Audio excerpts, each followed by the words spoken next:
Sobat Polri, dimanapun Anda berada, senang rasanya berjumpa kembali bersama saya, Brigadir Lutfia Aziati dalam Polres Prabu Muli Podcast.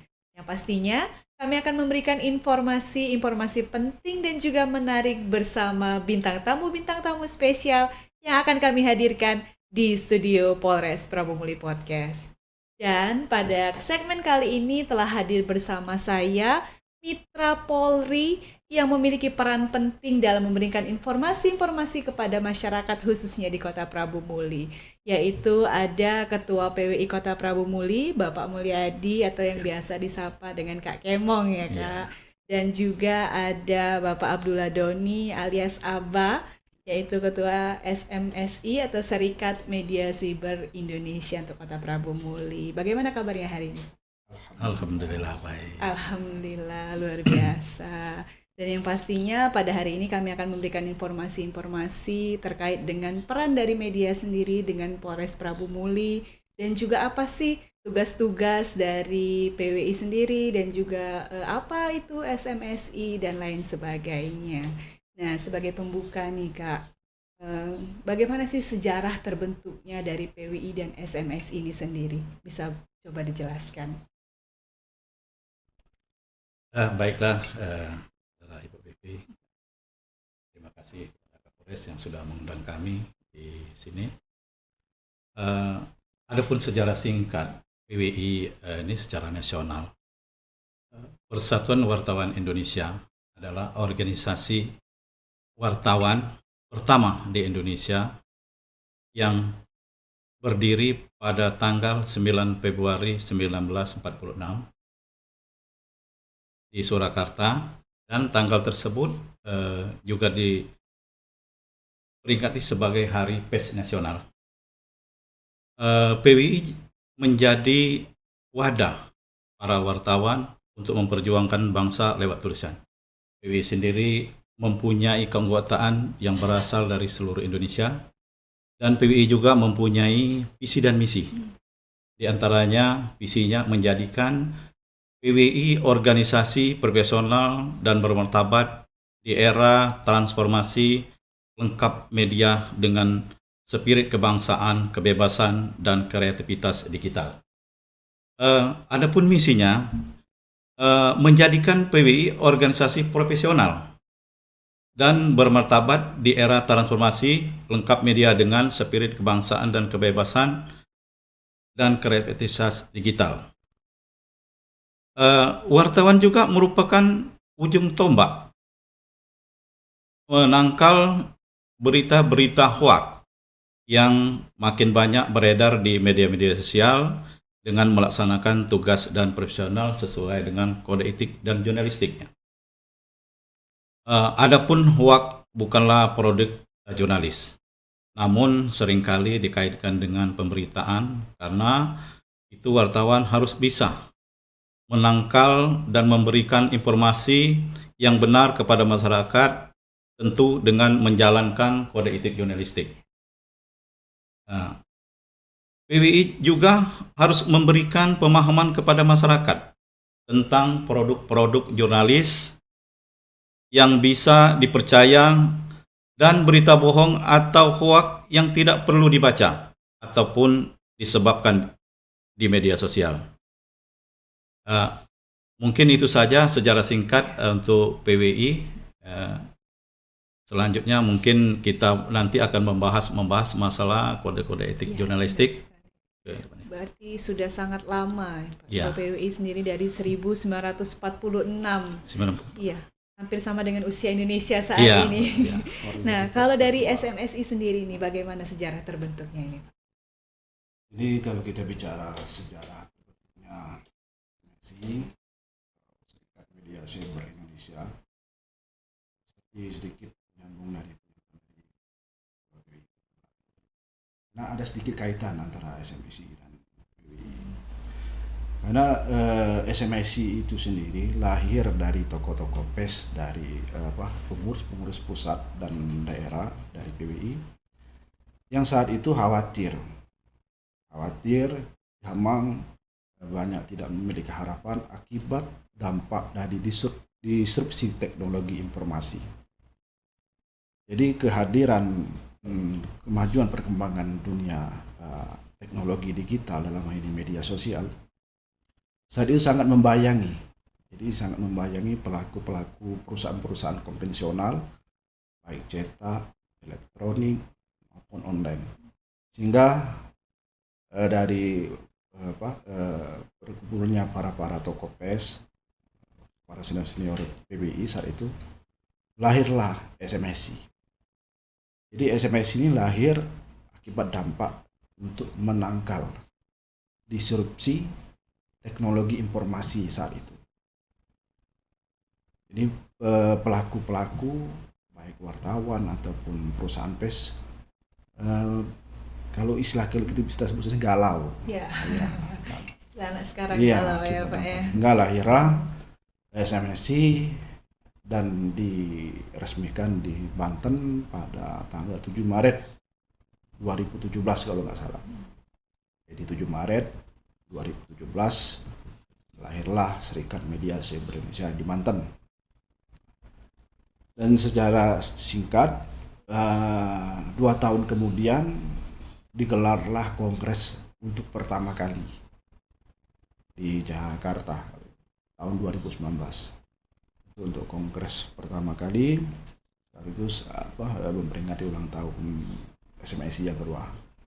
Kemudian terus seiring perjalanan waktu, bahkan saat itu SMSI mendapat rekor muri juga sebagai organisasi perusahaan PES terbesar dan tercepat dalam menyajikan informasi ke publik.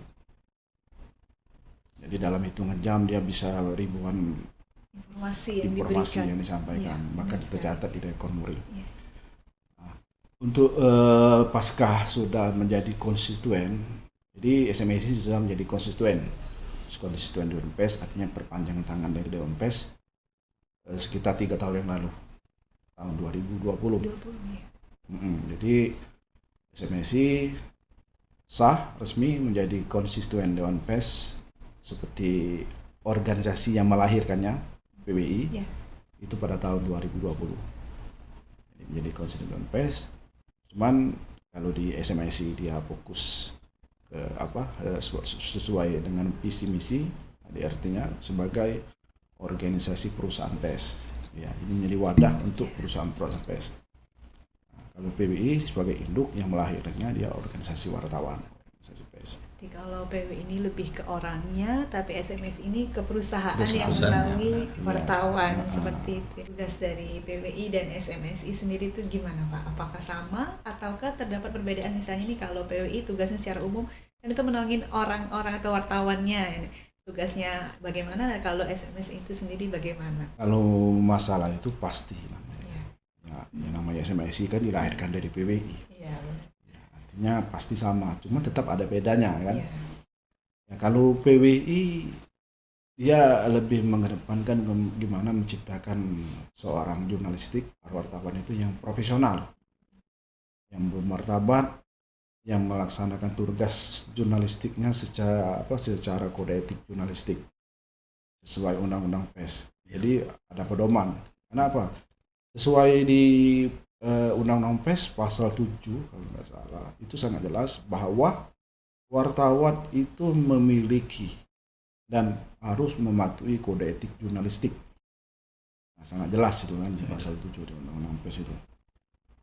Itu salah satu fungsi. Nah, sementara untuk organisasinya, ya bagaimana dia menciptakan, membina, mengarahkan wartawan yang tergabung di organisasi itu, ya bekerja sesuai pedoman, sesuai kode etik jurnalistik dan perilaku wartawan saat ini kan. Nah, kemudian untuk SMSI, kalau SMSI dia jelas, ya skupnya lebih ke wadah perusahaan. Jadi gimana caranya menciptakan perusahaan PES itu yang sehat, yang proporsional dan profesional. Artinya bisa memberikan kesejahteraan baik di pemilik perusahaan maupun pekerja-pekerja yang ada di perusahaan PES tersebut. Berbicara soal kode etik yang tadi sudah disampaikan, apa saja nih Pak yang termasuk dalam kode etik dalam pers dan jurnalistik ini sendiri? Ya, mungkin sudah dijawab oleh apa tadi, wartawan merupakan profesi yang melaksanakan kegiatan jurnalistik. Di samping itu, ya wartawan juga harus memahami kode etik jurnalistiknya yang digunakan sebagai pedoman operasional suatu profesi. Kode etik juga berfungsi sebagai landasan moral dan etika agar seorang wartawan senantiasa melakukan tindakan tanggung jawab sebagai tanggung jawab sosial. Ada pun beberapa kode etik, yaitu ada 11 pasal menurut Dewan Pers. Yang pertama yaitu wartawan Indonesia bersikap independen, menghasilkan berita yang akurat, berimbang, dan tidak beretikat buruk. Pasal 2, wartawan Indonesia menempuh cara-cara profesional dan melaksanakan tugas jurnalistiknya. Yang ketiga, wartawan Indonesia selalu menguji informasi, memberitakan secara berimbang, tidak mencampurkan fakta dan opini yang menghakimi, serta menerapkan asas praduga tak bersalah. Pasal 4, wartawan Indonesia tidak membuat berita bohong, fitnah, sadis, dan cabul. Selanjutnya, pasal 5, wartawan Indonesia tidak menyebut dan menyiarkan identitas korban kejahatan susila dan tidak menyebut identitas anak yang menjadi pelaku kejahatan. Pasal 6, wartawan Indonesia tidak menyalahgunakan profesi dan tidak menerima suap. Pasal 7, yang disebutkan Bapak Doni tadi, wartawan Indonesia memiliki hak tolak untuk melindungi narasumber yang tidak bersedia diketahui identitas. Namun, keberadaan menghargai ketentuan embargo informasi latar belakang dan off the record sesuai dengan kesepakatan. Pasal 8. Wartawan Indonesia menulis dan menyiarkan berita berdasarkan prasangka dan diskriminasi terhadap seseorang atas dasar perbedaan suku, ras, warna kulit, agama, jenis kelamin, dan bahasa, serta tidak merendahkan martabat orang lain, miskin, sakit, cacat jiwa, dan jasmani. Pasal 9. Wartawan Indonesia menghormati hak narasumber tentang kehidupan pribadi kecuali kepentingan publik. Dan pasal 10, wartawan Indonesia segera mencabut atau meralat dan memperbaiki berita yang keliru dan tidak akurat disertai dengan permintaan maaf kepada pembaca, pendengar, atau pemirsa. Dan pasal 11 terakhir, wartawan Indonesia melayani hak jawab dan koreksi secara profesional. Mungkin itu saja, ada 11 pasal kode etik jurnalistik yang harus dipahami oleh wartawan. Khususnya ya, ada 11 ini. Tadi saya agak sedikit terlewat nih Pak, bahwa kan kalau SMS ini termasuk adalah perusahaan yang harus memenuhi syarat atau terverifikasi sebagai perusahaan pers. Nah, bagaimana syarat-syarat atau khusus untuk bisa terverifikasi sebagai perusahaan pers ini Pak? Jadi kalau kita bicara mengenai standar atau verifikasi perusahaan pers, memang yang melaksanakan pendataan itu kan Dewan Pers. Nah, memang mengacu fungsi dan tugas atau wewenang dari Dewan Pers itu sesuai yang diatur di dalam Undang-Undang Pers pada pasal 15, 16, dan 17. Sangat jelas bahwa Dewan Pers itu memiliki wewenang fungsi untuk melakukan pendataan verifikasi terkait masalah standar dan keprofesionalan sebuah perusahaan pers. Nah, itu sendiri kenapa dilaksanakannya verifikasi? Karena untuk mendorong, untuk menguatkan dari perusahaan pers itu sendiri. Di saat seperti yang sudah saya sampaikan juga sejarah terbentuk SMSI, jadi dilaksanakannya atau dilakukannya verifikasi untuk mendorong, untuk menguatkan perusahaan pers itu dalam menghadapi konvergensi media akibat dari perkembangan kemajuan teknologi saat ini kan. Jadi sangat mudah sekali informasi-informasi sekarang ini diakses lebih cepat. Iya, benar sekali. Melalui media sosial, baik itu Facebook, Twitter, atau Instagram. Nah, yang tampak kita tahu itu pertanggungjawabannya seperti apa informasi itu. Apakah informasi itu memang benar atau hoax kan, atau ada tersimpan kata-kata fitnah atau sadis. Nah, itu yang peran dari perusahaan pers yang diverifikasi oleh perusahaan untuk melawan, untuk membantu pemerintah khususnya baik di kepolisian juga untuk mengembalikan kepercayaan, untuk mengembalikan kepercayaan publik masyarakat dengan adanya peran perusahaan pers tadi menyikapi media sosial tadi. Jadi kasarnya kita sebut mungkin klarifikasi bahwa informasi viral. Nah, kita boleh, cuma tetap harus namanya seperti yang disampaikan oleh Bapak Kemung tadi, ya hal-hal atau langkah-langkah seorang wartawan dalam melaksanakan tugas jurnalistik, mencari, mengelola, memiliki, menyimpan, menguji kelayakan dan keberimbangan informasi berita itu sendiri, sehingga ketika disampaikan ke masyarakat, oh ini ternyata informasi itu yang benar seperti ini. Jadi fungsinya lebih memfilter, menyaring informasi media sosial yang dikhawatirkan memberikan kesesatan, ya mempengaruhi publik kan, peran itu.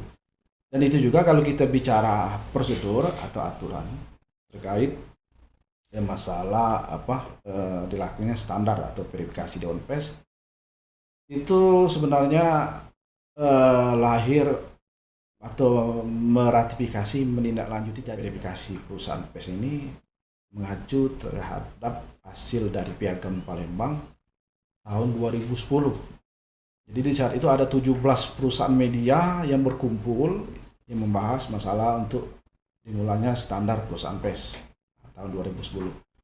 Kemudian sekitar 6 tahun kemudian baru mulai terlaksana dan kick off puncaknya pada tahun 2017 pada saat memperingati Hari Pers Nasional di Ambon 9 Februari 2017. Nah, itu sebagai puncak kick off dilaksanakannya verifikasi perusahaan pers. Jadi verifikasi standar itu standar perusahaan pers itu seperti apa. Nah, sekaligus saat itu langsung pengumuman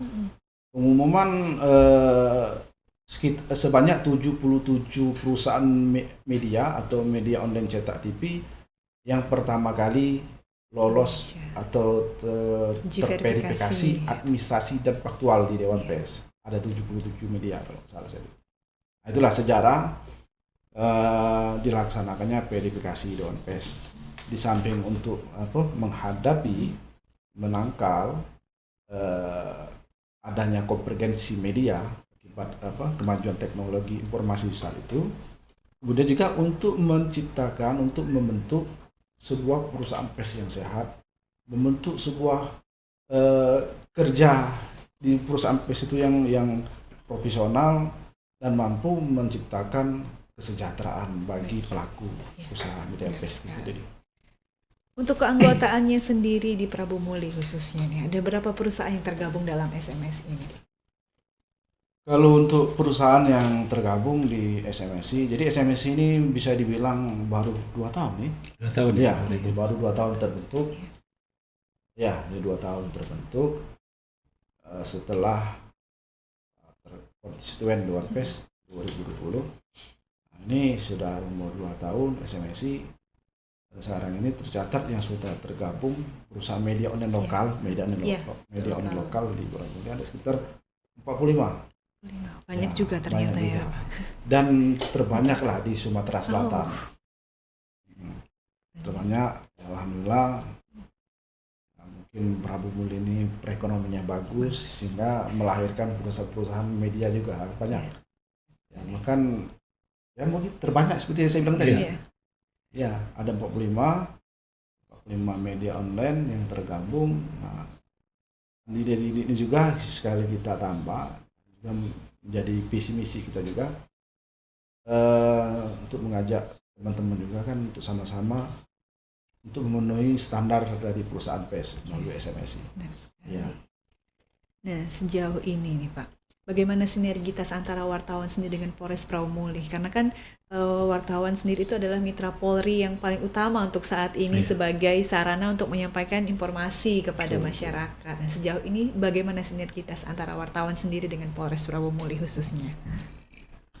Ya, memang PWI Kota Prabu-Muli, kebenaran saya sudah 2 periode untuk jadi Ketua PWI Prabu-Muli, mulai dari tahun 2018 kan, Ya. 2018 sampai sekarang itu, ya alhamdulillah PWI Kota Prabu-Muli sudah bersinergi dengan baik dengan Polres Prabu-Muli.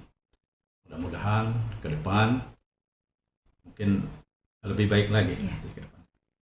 Yang pastinya untuk memberikan informasi-informasi kepada masyarakat tentang kegiatan Polres Prabu-Muli, mungkin ya Iya. Pak ya, tentang informasi-informasi seperti kemarin pada saat mudik Lebaran, Iya. memberikan informasi. Jadi yang masyarakat tidak tahu tadinya melalui Instagram, melalui Facebook dan lain-lain sudah bisa diakses yang pastinya. Nah, terakhir nih Pak, ada nggak pesan-pesan yang akan disampaikan kepada masyarakat khususnya apabila mendapatkan pemberitaan hoax dari media dan juga apabila ada oknum yang mengaku sebagai wartawan ini, bagaimana untuk menangkalnya? Kalau untuk wartawan saya balikin ke Ya. Pak. Boleh. Nah, cuma saya akan bicara mengenai apa masalah untuk menangkal berita Hoax, ya. Ya, sesuai dengan peran dari media massa kalau bisa disebut. Media massa ini bisa TV, radio, dan online. Jadi kalau kita lihat peran dari media sendiri, dia harus menjunjung kemerdekaan pers. Menjunjung kemerdekaan pers dalam menyampaikan informasi kepada publik secara baik dan berimbang.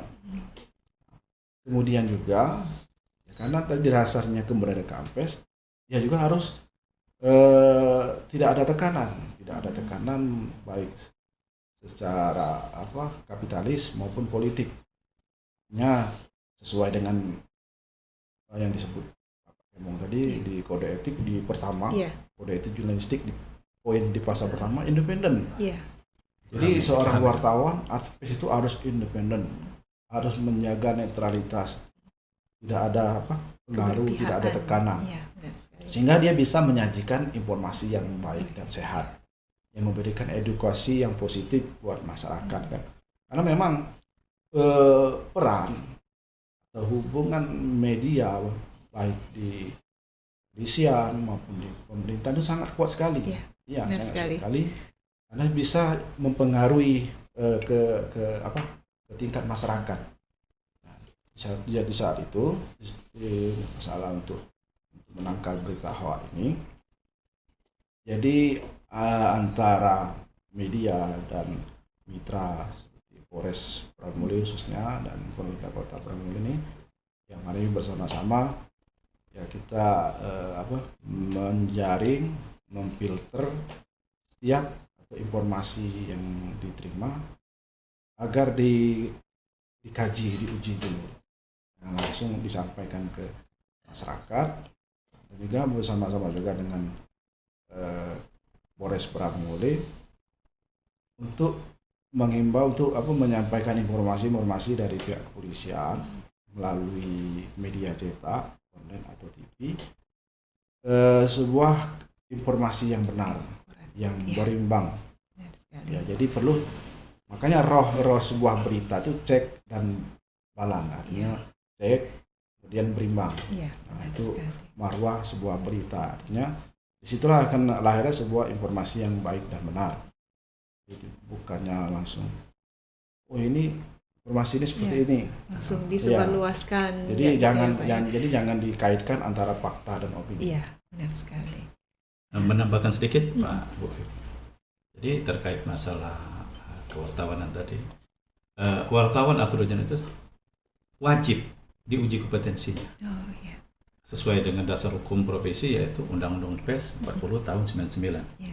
Jadi Kalau seseorang itu kan kalau untuk membuat kartu PES itu 1 hari bisa. Bisa, ya. Tapi kalau mereka itu ada uji kompetensinya, verifikasi, ya, uji kompetensi. itu bisa menjadi patokan untuk undang-undang PES itu. Berarti kita juga harus menfilter nih, kalau misalnya tahu-tahu ada yang nelpon mengaku wartawan, kita harus cek dulu kebenarannya, Iya, mungkin keanggotaannya ya Pak ya, betul, baik ke betul. PWI sendiri atau melalui perusahaan yang menaungi wartawan tersebut. Dan terima kasih kami sampaikan kepada Ketua PWI Kota Prabu Muli dan juga kepada Ketua SMSI Kota Prabu Muli yang sudah Sama-sama. menyempatkan diri untuk hadir, memberikan informasi kepada masyarakat, yang pastinya nanti di lain kesempatan mudah-mudahan kita bisa ngobrol bareng lagi Pak ya. siap, Yang insya pastinya Allah. untuk menyajikan informasi kepada masyarakat Kota Prabu Muli khususnya. Dan kami sampaikan juga kepada masyarakat Kota Prabu Muli, apabila memerlukan bantuan polisi bisa menghubungi call center Polri di 110 atau menghubungi call center Polda Sumatera Selatan di nomor 0813 70002110 dan juga call center Polres Prabu Muli di 081173871110. Atau bisa juga menghubungi melalui akun-akun resmi sosial media milik Polres Prabu Muli. Sekali lagi kami ucapkan terima kasih. Semoga informasi yang sudah disampaikan dapat bermanfaat bagi masyarakat yang mendengarkan. Sampai berjumpa lagi bersama saya Brigadir Lutfia Aziati dan salam presisi. Presisi.